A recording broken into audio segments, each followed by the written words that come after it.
स्वागत है शनि हिंदी कहानियों में। आज उद्धार के बारे में सुनेंगे।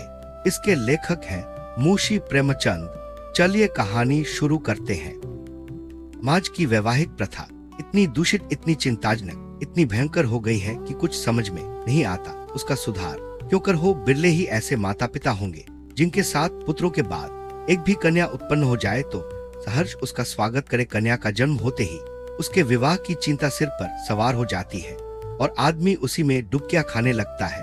अवस्था इतनी निराश में जो कन्या की मृत्यु पर हृदय से प्रसन्न होते हैं, मानो सिर से बाधा टली। इसका कारण केवल यही है कि देशज की दर दिन दुगनी रात चौगुनी पावस काल के जल गुजरे की 1 या 2 हजारों तक नौबत पहुंच गई है।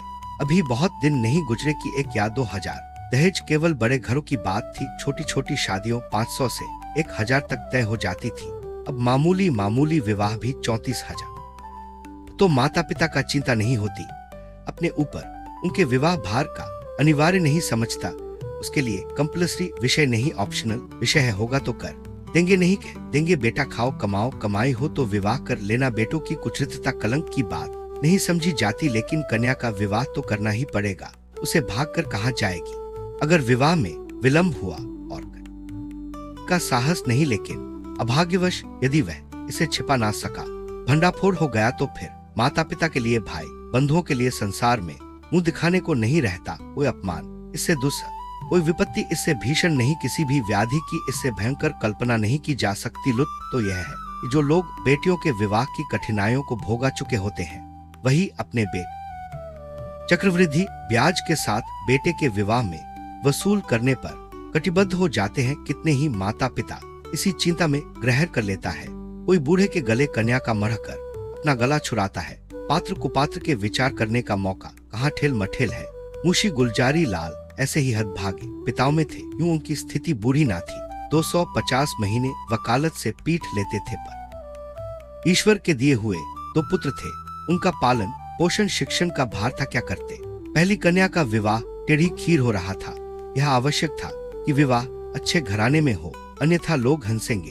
और अच्छे घराने के लिए कम से कम 5000 का तखमीना था। उधर पुत्री सयानी होती जाती थी। वह अनाज जो लड़के खाते थे वह भी खाती थी, लेकिन लड़कों को देखो तो जैसे सूखों का रो। बाहर एक भी काटने योग्य नहीं। पर कठिनाई यही है कि लड़का कहता है मैं अपना विवाह ना करूंगा। बाप ने समझाया, मैंने कितना समझाया, औरों ने समझाया, पर वह टस से मस नहीं होता। कहता है मैं कभी विवाह ना करूंगा। समझ में नहीं आता विवाह से क्यों इतनी घृणा करता है। कोई कारण नहीं बतलाता, बस यही कहता है मेरी इच्छा माँ बाप का इकलौता लड़का है, उनकी परम इच्छा। गुलजारी लाल बुलाया था, बैठा रोता रहा, फिर उठकर चला गया। तुमसे क्या कहूँ। उसके पैरों पर गिर पड़ा, लेकिन बिना कुछ कहे उठाकर चला गया। स्त्री देखो इस लड़की के पीछे क्या क्या झेलना पड़ता है। गुलजारी लाल कुछ नहीं, आजकल के लौंडे सैलानी होते हैं। अंग्रेजी पुस्तकों में पढ़ते हैं कि विलायत में कितने ही लोग अविवाहित रहना ही पसंद करते हैं, बस यही सनक सवार हो। करूंगा स्त्री है तो वास्तव में बात यही, विवाह ही तो सारी मुसीबतों की जड़ है। तुमने विवाह न किया होता तो क्यों ये चिंताएं होती। मैं भी कुंवारी रहती तो चैन करती। इसके 1 महीना बाद मुंशी गुलजारी लाल के पास वर ने यह पत्र लिखा। पूज्यवर, सादर प्रणाम। मैं आज बहुत असमंजस में पड़कर पत्र लिखने का साहस कर रहा हूँ। इस दृष्टता को क्षमा कीजिएगा। आपके जाने के बाद से है कि मैं अपनी जिद के कारण विवाह से भागता हूँ। कदाचिता उन्हें यह भी संदेह हो रहा है कि मेरा चरित्र भ्रष्ट हो गया है। मैं वास्तविक कारण बताते हुए डांटता हूँ। इन लोगों को दुख होगा और आश्चर्य नहीं कि शोक में उनके प्राणों पर ही बन जाए। इसीलिए अब तक मैंने जो बात गुप्त रखी थी वह आज विवश होकर आपसे प्रकट करता हूँ और आपसे साग्रह निवेदन करता हूँ कि आप इसे अनुभव हो रहा है कि मैं क्षय रोग से ग्रसित हूँ। उसके सभी लक्षण प्रकट होते जाते हैं। डॉक्टरों की भी यही राय है। यहाँ सबसे अनुभवी जो 2 डॉक्टर हैं, उन दोनों ही से मैंने अपनी आरोग्य परीक्षा कराई और दोनों ही ने स्पष्ट कहा कि तुम्हें सिल है। अगर माता पिता से यह कह दूं तो वह रो रो कर मर जाएंगे। जब यह निश्चय है कि मैं संसार में थोड़े ही दिनों का मेहमान हूं, तो मेरे लिए से अकाल मृत्यु पाएगी और कदाचित स्त्री को भी इसी रोग राक्षस का भक्ष्य बनना पड़े। मेरे अविवाहित रहने से जो बीतेगी मुझ पर बीतेगी। विवाहित हो जाने से मेरे साथ और कई जीवों का नाश हो जाएगा। इसीलिए आपसे मेरी प्रार्थना है कि मुझे इस बंधन में डालने के लिए आग्रह ना कीजिए, अन्यथा आपको पछताना पड़ेगा। सेवक हजारी लाल पत्र पढ़कर गुलजारी लाल ने स्त्री की ओर बहाना कर, दूंगा तो आप ही हट जाएंगे, असल में बीमारी कुछ नहीं, मैंने तो देखा ही था। चेहरा चमक रहा था, बीमार का मुंह छिपा नहीं रहता। स्त्री, राम नाम ले, विवाह करो, कोई किसी का भाग्य थोड़े ही पढ़े बैठा है। गुलजारी लाल, यही तो मैं सोच रहा हूँ, स्त्री ना हो, किसी डॉक्टर से लड़के को दिखाऊं, कहीं सचमुच बीमारी हो तो बेचारी अम्बा कहीं की ना रहे। गुलजारी लाल, तुम भी पागल हो जाएगा तो यह गुलछर्रे कैसे उड़ेंगे। स्त्री, तो शुभ मुहूर्त देखकर लग्न भिजवाने की तैयारी करो। हजारी लाल बड़े धर्म संदेह में था। उसके पैरों में जबरदस्ती विवाह की बेड़ी डाली जा रही थी और वह कुछ ना कर सकता था। उसने ससुर का अपना कच्चा चिट्ठा कह सुनाया, मगर किसी ने उसकी बालों पर विश्वास ना किया। माँ बाप से अपनी बीमारी का हाल कहने का उसे साहस ना होता था। ना जाने उनके दिल पर क्या गुजरे, ना जान डॉक्टरी से सनद ले लेना कौन सा मुश्किल काम है। सोचेंगे किसी डॉक्टर को कुछ दे दिलाकर लिखा लिया होगा। शादी के लिए तो इतना आग्रह हो रहा था।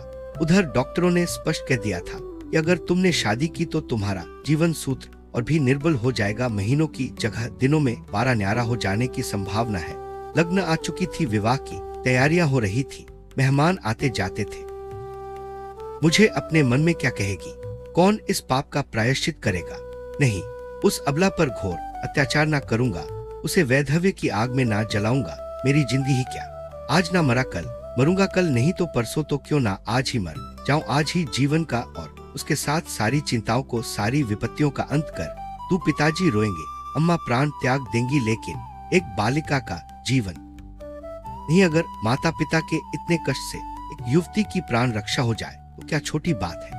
यह सोचकर वह धीरे से उठा और आकर पिता के सामने खड़ा हो गया। रात के 10:00 बज गए थे। बाबू दरबारी लाल चारपाई पर लेटे हुए हुक्का पी रहे थे। आज उन्हें सारा दिन दौड़ते गुजरा था। शामियाना तय किया, बाजे वालों को बयाना दिया, आतिशबाजी फुलवारी आदि का प्रबंध होकर बोले, क्यों लालू, तबीयत तो अच्छी है ना, कुछ उदास मालूम होते हो। हजारी लाल, मैं आपसे कुछ कहना चाहता हूँ पर भय होता है कि कहीं आप अप्रसन्न ना हो।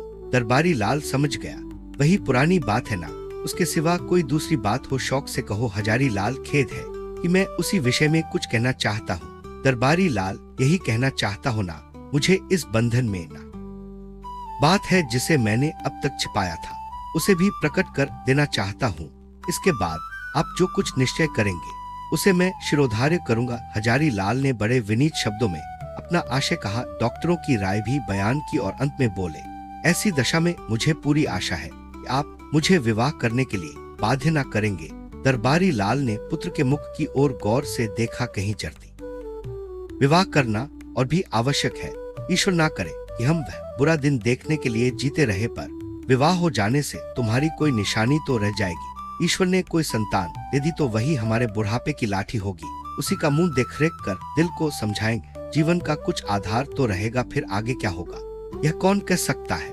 डॉक्टर किसी की कर्म रेखा तो नहीं पढ़ते। ईश्वर आंखें डबडबा आए, कंठावरोध के कारण मुंह तक ना खोल सका। चुपके से आकर अपने कमरे में लेट रहा। 3 दिन और गुजर गए पर हजारी लाल कुछ निश्चय न कर सका।